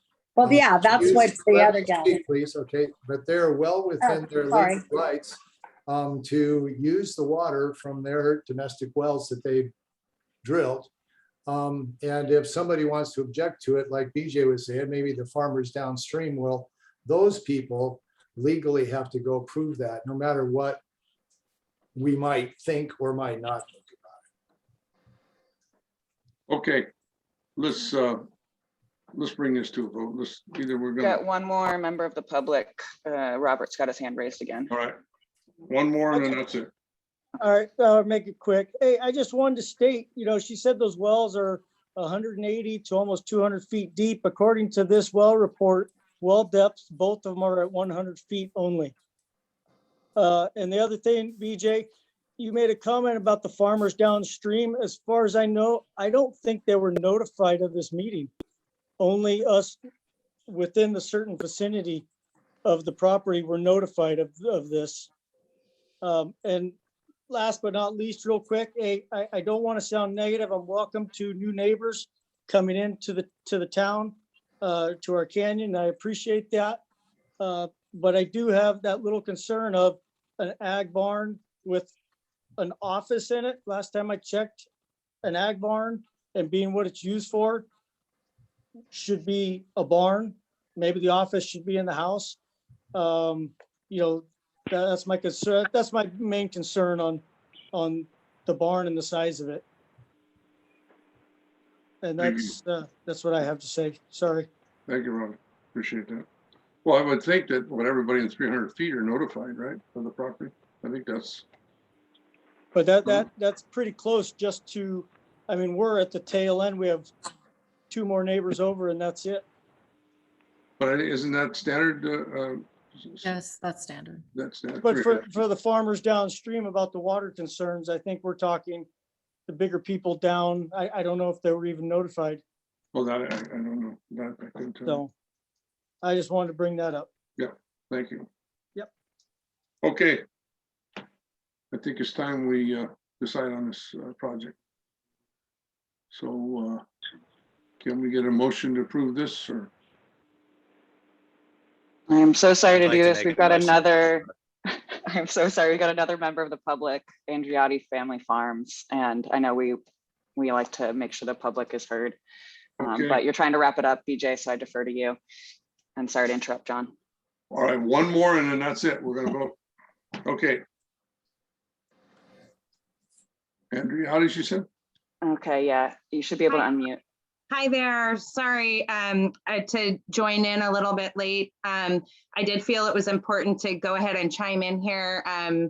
Just hearing BJ mention that other farmers that might have issue would jump in. We are not directly downstream from you, but one thing that I would say that I hope the committee will really consider is that we want to be careful that it isn't being addressed as we're going to be farming so we can get our big project through, right? That is a concern I would say that other farmers in the area are going to have, whether they're represented here or not. Okay, thank you. Okay, let's decide on this project. I have a motion. Okay, what is it? I move that we table this till the next meeting and perhaps notify the other farmers downstream more and until we get an answer to my question about how far the well needs to be so that it doesn't get from the creek, take water from the creek. Because if I get that answer, then I can make an informed decision. And I move that we table it till next meeting until we get those two answers or any other answers other people have.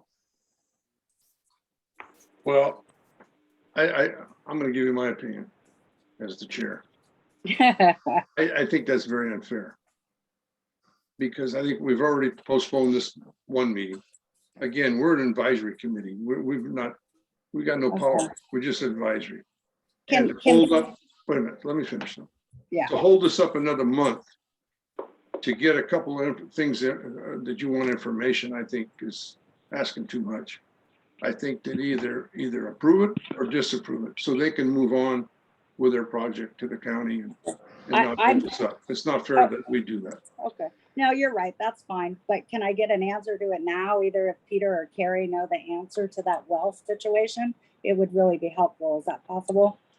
In other words, Carrie told me the depth, but my question is that then enough depth that it doesn't draw from the creek? Because I know there is a depth that it doesn't draw from the creek, but I know, most of us don't know that, but I think Peter and Carrie do. Yeah, but like Bill was saying, you'd have to prove it. So somebody would have to pay to see that that's affecting or not. Okay, so you're saying it varies. Okay. I would think, yeah. Okay, because I thought it was a certain depth. BJ's correct that there hasn't been a test, but environmental health has not expressed any concerns that it's drawing from the creek. Okay, so BJ there's was not a correct, though, number. that test hasn't been done yet. Thank you. Okay, thank you very much. That's what I needed. Thank you. Okay, thank you. Okay, so can we get a motion on this application, please? I move we approve. Okay, there's a motion to approve. Can we get a second? Wait, BJ, that wasn't a motion. Bill, make a motion. You voted to approve. I move to approve. Geez, you're still awake, Louis. God, no, you're catching it. God, yeah, I thought you went to sleep. I've been listening. Thank you, Oh, Louis. I like being kept square on this stuff, so. All right, do it right, Bill, because Junior's gonna get us here. I don't know, the pressure is getting intense here. I move that we support this project. Okay, is that satisfied, Mr. Cogoni? That's a motion. Okay, now, can we get a second? I I second it. Well, we got a second right here, Louis. Okay, there's a motion and a second. Okay, let's Right, do a give us roll call vote. A, B, Judy, Yes. BJ, Yes. Natalie, Yes, and I applaud the applicants for their changes. Thank you. Louis. Good work. Okay, John. Yes. Thank you. Bill, Yes. Peter, Yes. Ron, No. and I'm Lauren, and I vote yes, and it passes. 1, 2, 3, 4, 5, 6, 7, 8 with 8 votes. Thank you to the committee and all your time and effort on this. Very much Sorry we took appreciated. so long here, but apologize, but It's fascinating and it's actually educating to hear anyway. So thank you. good. Thank you. Appreciate it. Thank you. Trying to stay back. That's all we're trying We to do. did it. We get it. We're with you. It's important. Thank you. Help us, help us. Yeah, do a lot of farming and let's get that. Hey, I got some cows to feed. That sounds Okay. good. Well, it All certainly right? sounds like I don't know much about the hay growing I want business. Yeah, some but the apple. point We need is, Give some me some help. apples. you're gonna Oh, do this, I and love that's what apples. we're looking at. Yeah. If you were basing the barn on the amount of hay you were gonna get, you could really reduce the size of the barn. Okay, we'll move on to the farm stands. We've got some farm guidelines that Laura did for us. Thank you very much. Appreciate you taking the time. Of course, I'll just read it into the record. 9, continued committee review of draft farm stand guidelines. The guidelines were previously discussed at the March 8th, April 12th, May 10th, June 14th, and July 12th, 2021 AAC meetings. And then just a side note, ran out of time on the minutes, BJ, you will have all of the summer minutes before the next meeting, I That's right. promise you. That's right. You've been doing extra work. We excuse you. No problem. Thank you. Okay, so anybody got any comments or concerns, or where do we go here? Actually, if I may just jump in again, just to orient, since I drafted them. So the concern with the original staff drafted notes in June, as I understand, is they were more of a reflection of the conversation had and not so much the conclusions of that conversation and the recommendations that we wanted to make as a committee. So the goal of this version of the draft notes was to address that and have it reflect kind of the conclusions of the conversations we've been having over the last 6 months. So that's where this draft came from. And understanding we've got 12 minutes left, I think I want to understand if people felt this did actually capture the conclusions of our conversation, if there's anything missing, any changes that need to be made, etc. Were they posted to the website? Yes, they were. Okay. The addendum was mailed out and posted Monday, the 2nd, August 2nd. Yeah, I think I got it. And I got mine the 5th.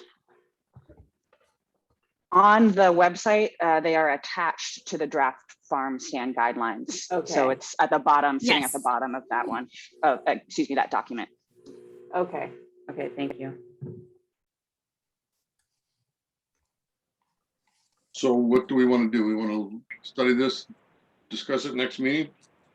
And if there's anybody object. Personally, I'd like to conclude this conversation if we can tonight, or this part of the conversation. We know this is going to be continuing because we've had a subcommittee notes on ag tourism guideline suggestions waiting in the wings for like 6 months. So personally, I'd love to get this off our desks so we can move on to that business. But my main concern is making sure that this actually represents the opinions of the committee. So if that takes us more time, then it takes us more time. Yeah.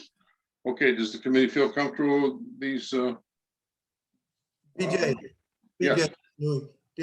was the density credits taken out of this? They're mentioning here that we didn't want to see a density credit used for a permanent stamp. So they are. But then it says if in fact one's used, and it gives parameters if one is allowed to be used. On this density credit, I just got a comment. I don't know if we put it on this or we do it on the ag tourism. But Ron brought up a good issue last meeting about the density credits. And I have to say, I agree with him that he said that, if you're going to be putting in a kitchen and a dance facility and a party facility, then you should be using a density. And I agree. We're supposed to be farming and trying to sell our product and not be an entertainment place or a grocery store. I think we have to think seriously about serious agricultural, not entertaining people in order to sell your product. I think that's a cop-out. And then if that's the case, I think you should use a density. You should be have to pay all the fees, have all the inspections, because you're not farming no more. You're getting into entertainment and not ag. You're just using ag, I think, to have entertainment to get more money off of other things other than agriculture. That's my opinion.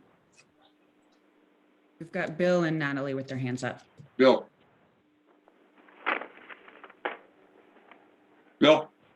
Yes. Yeah, I think those are good points. And we do want to really be encouraging agriculture here by what we're doing and having other activities being secondary. I think it's good to be able to have some fun while you're selling stuff. So, I'm not too hardcore on one extreme there. I was concerned about the way the summary, which Lauren, I thought you did an excellent job of bringing in. There was so much said that this was, to me, a kind of a summary of what people were saying, not so much a reflection of what the position of the committee is, as I read it. And let's talk just about the density credit. To me, I didn't see, my sense was that we're not in support of using density credits for farm stands, period. You know, yes, density credits if you want to operate an entertainment facility, but or other uses on the land. So to me, I was disturbed to see talk about, well, if they are going to charge a density credit, it should only be a portion of a density credit for a farm stand or something. And I'm like, no, for farm stands, I don't see density credits as an appropriate thing to do to farmers. So I would like to, you know, there's a lot going on. I'd like to get this right, and I'd like to spend some time at the next meeting or whatever it takes to do it right. I know it's been a long time and arduous for us, but it's what we signed up for. Okay. I may just, Go ahead. I don't disagree at all. I'm just want to make it very clear what the notes say.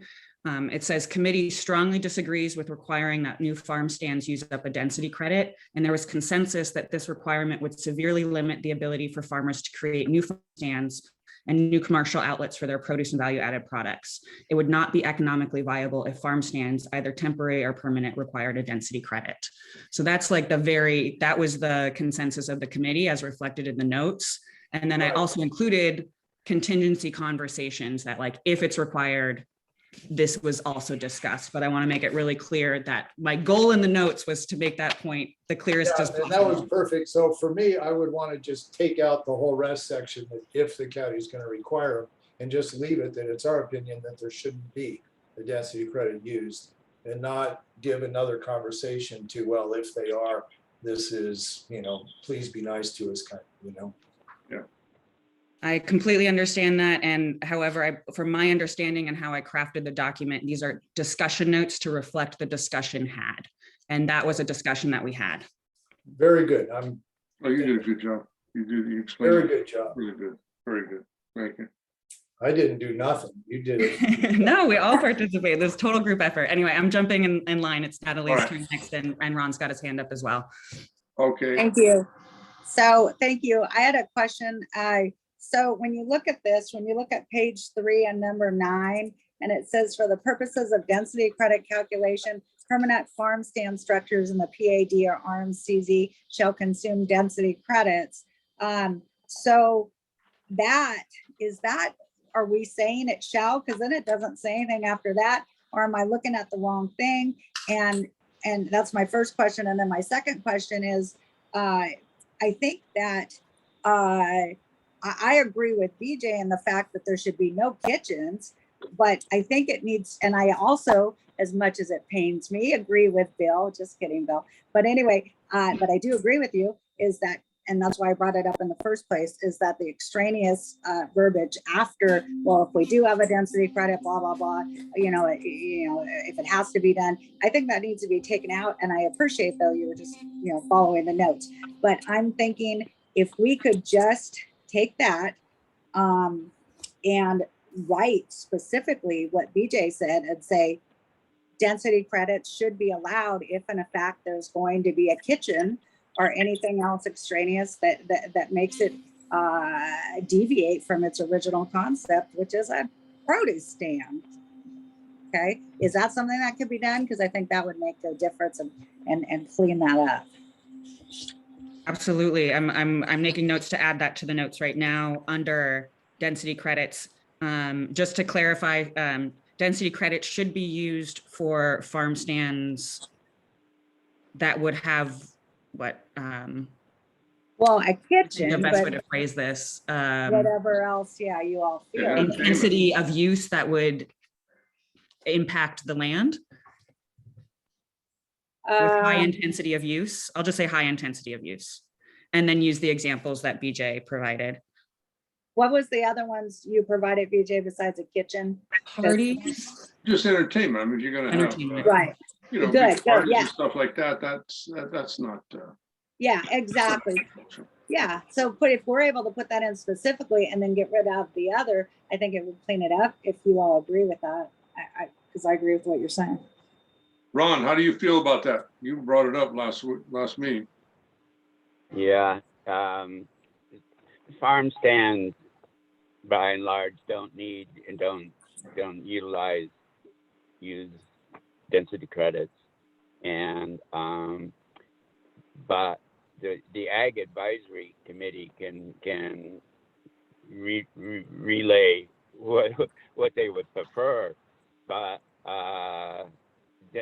what's requiring a density credit is settled by LCP policy, and I'm sure Bill, once he finds out that it doesn't conform with the LCP, would not want to endorse it. But yeah, as PJ indicated, if you have a restaurant, a farm stand, and a dance hall all in one, it's quite possible to go and get a use permit to do it. I mean, it's not like it's prohibited, but it will undoubtedly call for the use of whatever development density there is on the property to be utilized to do it. Not necessarily all of it, but yeah, the Ag Advisory has indicated in the summary that Lauren did for us that we're going to be following the PAD and the LCP in this, and clearly the guidelines that are already in place indicate that a permanent farm stand needs or uses density, and I don't think that a farm stand should use up a density just because it's in a permanent structure. But if it's open the year around, maybe it should, and the county has determined it does, and on the basis of LCP policy. So yeah, I think there's more to talk about, and I appreciate Lauren's focusing our attention. But I just think that it needs a little more attention before we decide what we're going to do with our suggestions.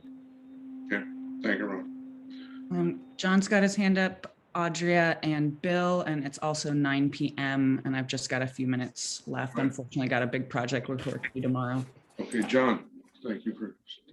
Yeah, I just wanted to voice my concern about signaling out kitchens as being like this thing that we really want to avoid people being able to do. I think that a kitchen that was used to convert produce into jams and other things that you sell at your farm stand or is a great thing to be able to do.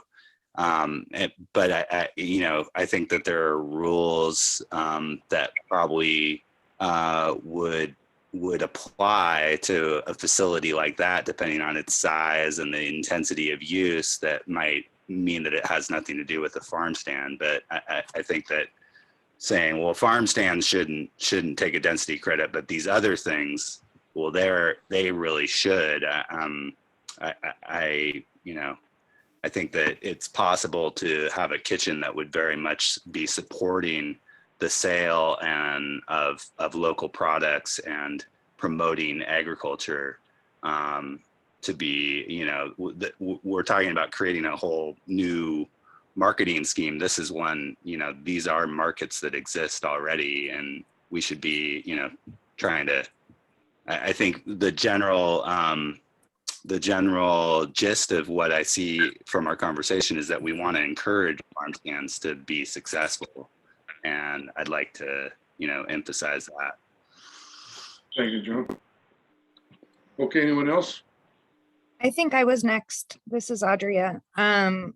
So yeah, along that same vein, I have two comments. One is about the commercial kitchens that The committee is supportive of value add products that highlight the produce grown on farm or by neighboring farms. And the kitchen is just a means to produce those value added products. And so otherwise it's requiring inefficiencies and additional costs than being able to produce it on farm. And then the other thing is about the, like, I liked Ron's use of dance hall, that I don't think that these guidelines should say what you can't do. They should lay out what you can do, because otherwise, if you say you can't have dances, you should also say you can't host art classes or have bingo night or, you know, whatever activity, handstand classes. And so I think that is going to be covered in the ag tourism guidelines. And then that's the place that dictates what activities you can have on a farm. But I'm not sure that the farm stand guidelines should get into what can and can't be done outside of just selling product. I agree. Like, I think I said that at the beginning. I didn't know if it should be under the farm stands or under the ag tourism. But I do think it should be limited, because if you're going to promote having dances and cooking and all this stuff, let's face it, people are looking to have weddings every weekend. And pretty soon, you know, I understand you get lots and lots of money for that. Pretty soon they'll be concentrating on just doing these weekend dances or weddings, and we're going to forget agriculture. That's what I don't want to see. If you're producing something and you've got a chance, you can, you know, like you produce berries and you want to make jams and sell it, and you need a stove there or a little kitchen to do that. Yeah, but not a big commercial thing that you're going to have booking weddings every weekend. Then again, we're going to see agricultural bill, because there'll be more concentrating on the big dollar stuff, and agriculture is just going to be used. And I think we already see that in the area that it's happening. And it should be controlled, really. It's pretty obvious. Ag's not getting a fair shake. I think just to clarify about the commercial kitchen, that is required for the sale of certain products. And so, but that doesn't mean that it's like a 3,000 square foot, like industrial setup. So just consider that. It doesn't mean it's huge. It just means that it meets certain standards to meet health and safety code. Yeah. Oh, and there's a lot to it as well, but I mean, it can be done. Yeah. Okay. Sorry to interrupt there. Bill has his hand up. Bill. I think everybody makes really good points and pretty much agree with, I think, the gist of what everybody said. Like to just remind us that we do have a bunch of commercial kitchens, at least in the Pescadero area, that are available, from the school to the Native Sons Hall to the IDES Hall to the church kitchen, that we can take advantage of some. And also it was brought to my attention that there's a micro enterprise home kitchen operations approved, at least in a pilot project by San Mateo County Health, where you can cook out of your home kitchen. You can have one employee and you can sell those products commercially. And that might give, I'm interested in learning more about it and seeing if that might be something that could help local farmers to, like, you know, cook their own stuff and sell it under the, you know, guidance of the Department of Public Health. And I'm ready to let Lauren go, and I got to go too. And yeah, see you guys next week or next month. Okay, I think we'll wind it up there. I just got a question on process. I will add Natalie's notes to the discussion notes about using a density credit for potential high intensity uses. But from a process point, what more do we want to do with these notes before we send them back to the planning department? Well, I'm concerned after hearing Adria speak about how, you know, some people need it for their jams, this and that. I don't want it to get confusing and then they get required a density credit, because I see what she's saying too. So So I don't know, maybe we should talk about it next meeting. I agree that we are going to discuss this more in the next meeting, but I just want to clear steps to conclude this Yeah. conversation and get these notes back. So Okay, I got you. Thank you. yeah, so I will add the notes from this discussion and recirculate this again, but at this point, maybe I should just give you guys some homework to read it and come back with specific notes so we can finalize these and move forward, because we're not going to get feedback from the planning department until we provide them our discussion notes. And again, like we're saying, maybe this should go into the ag tourism more than it does this. I don't know. We should discuss that. I think there, from from remembering and because I've been taking notes on all these conversations for 6 months, so it's like in my brain, we have to, believe we have to conclude this before we can discuss ag tourism, because what we decide on this will influence our discussions on ag tourism. So I think that was the order of operations from the notes. All right, well, if we're going to keep it in this, then we'll have to keep discussing it in this part, in the stands. Okay, and Bill's got his hand up. All right, the community development, there's nothing coming up. There's a permit coming up next meeting. There's nothing else going on. There's No permits that I'm aware of for the next meeting at the current time. Oh, that's not, okay.